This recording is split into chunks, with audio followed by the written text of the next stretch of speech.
Hi, I'm Rebecca, and I am just back from walking the Camino de Santiago. I started in Astorga and walked 160 miles or so to Santiago de Compostela. So the Camino is awesome, and I'm going to do a few videos about my experience, including gear and the choices I made as far as what to take and what worked for me. So the biggest thing that you probably will be deciding is what kind of backpack you want to take if you do the Camino. And it's fun to buy backpacks and go shopping for backpacks, but hear me out and let's see what you might really need in a backpack for the Camino. So at first I did a lot of research and I got myself over to my outfitter shop. For me that would be REI, and I got my torso measured because your torso length is the measurement that will determine whether you have like a small, medium, large pack. It's not how long your legs are, but just how long your torso is. So I'm a petite person anyway, and my torso is small, so I have a small, but actually this backpack is adjustable. I went to REI and I got fitted for this pack, and it's a Gregory Jade 38. The 38 refers to liters, like the volume, and a 38 is plenty for the Camino. 30 is fine. Some people do even smaller. 40 is probably more than you need, and more than that is definitely way more than you need. Because you don't need a tent on the Camino. You're going from, the little hostels called albergues. You're going from one to the next, and in fact, camping's not really legal in most places. Some places. So without a stove, without a tent, you just don't need very much of a pack. But I thought this pack would be perfect because it is 38 liters, so not too huge. It has this lovely suspension system. It's called a trampoline back. It keeps your back cooler. It has these hefty waist straps with pockets, and also these thick shoulder straps, and of course a chest strap across there. It should be a beautiful pack. However, I loaded it up. I went for my training walk. I started just walking like a mile or two a day, and I worked up to walking about 6 miles a day. And what I found is that for an hour or so it was okay, but it was just less and less comfortable as I went along. And what I realized also is that I was packing very light, so that this pack empty weighed almost as much as all the gear that I was putting in it. So this pack empty weighs like 3 pounds, and that's a lot. If you're carrying, let's say, 10 pounds of gear, then you need all of this apparatus to help distribute the weight and bring it down to your weight or your hips rather than your shoulders. You need thicker straps, but it turns out I was packing so light that my gear was 2 kilos or 5 pounds or so, really, really light. So this pack actually was more hefty than I needed, and it wasn't comfortable. Also, because it had this big thick hip strap, it didn't let me wear my little waist pack that I really love.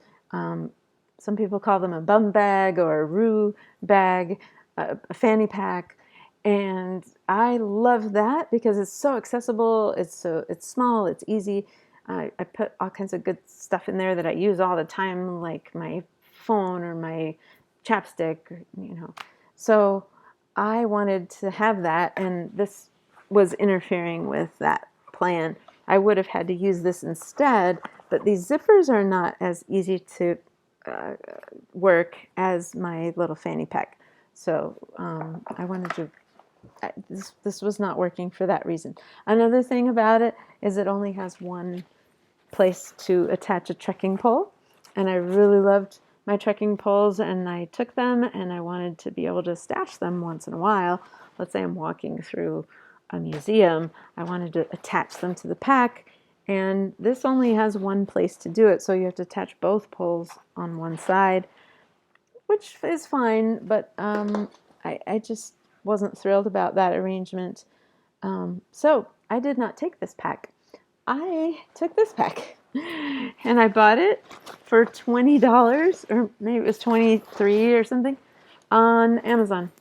And it's the brand is Gear for Free. I have a little patch on here, my Camino patch. And it is perfect for me because all by itself, it weighs less than a pound. It even like packs down into a little envelope about this big. I never needed to do that. But it had several features that I actually liked better than the other pack.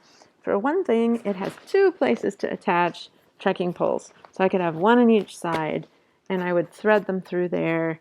And then I also would use these bottom loops to put the bottom of the trekking pole. So I love that. I could have a trekking pole on each side. Another thing is I was able to reach my water bottle in the side pocket. The big pack, I just couldn't get my arm to reach that pocket on the side. But in this one, I could reach it. So it's just shaped differently or whatever. So it's real important to be able to reach your water. You could also have a different system for water, like the thing where you have a bladder in the back with a pouch of water and a straw that comes up. But I didn't want to get that complicated. I just want a simple water bottle, and I could do that with this pack and reach it easily, both sides. So that was an advantage. So the trekking pole thing, reachable water, there's no suspension system. It's just kind of like your school backpack or whatever. But that worked fine for me because, like I said, my load was so light.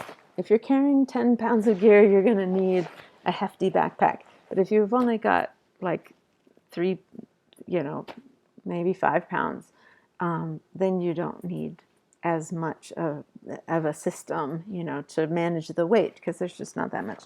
So it's got no waist strap either, but that's great because I wanted to wear my bum bag, right? I wanted to wear my waist pack. So I had plenty of room for that, and there was no conflicting strap situation. This does have a chest strap, and it also has one of those little whistles, some emergency, you can make a loud noise. I was able to attach this tiny light. I didn't actually walk in the dark, but if I just wanted to be seen or whatever, I have this little, it's made for bikers actually, but there was a way to attach that. So this pack turned out to be exactly what I wanted, and it just had the features I needed and not all the stuff I didn't. So $20 and simple pack. Since I packed light, it was perfect. So there's my backpack story, and you might make a very different decision. Good for you, whatever works, but I recommend that you actually load it up and walk around with it for 3 or 4 hours so that you really know how it's going to fit, how your straps will go, how the waist will go, how it rides on your hips. You just want that to be very, very comfortable. I found on the Camino itself that I would just forget about my backpack because I was busy,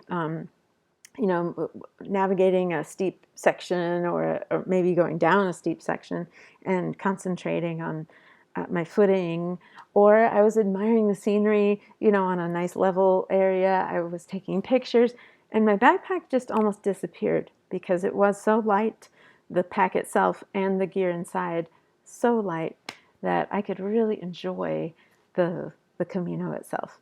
So I will talk more about what I did take, what that 3 kilos consisted of in future videos. But yeah, find a good pack so that you can enjoy your Camino. All right, see you next time.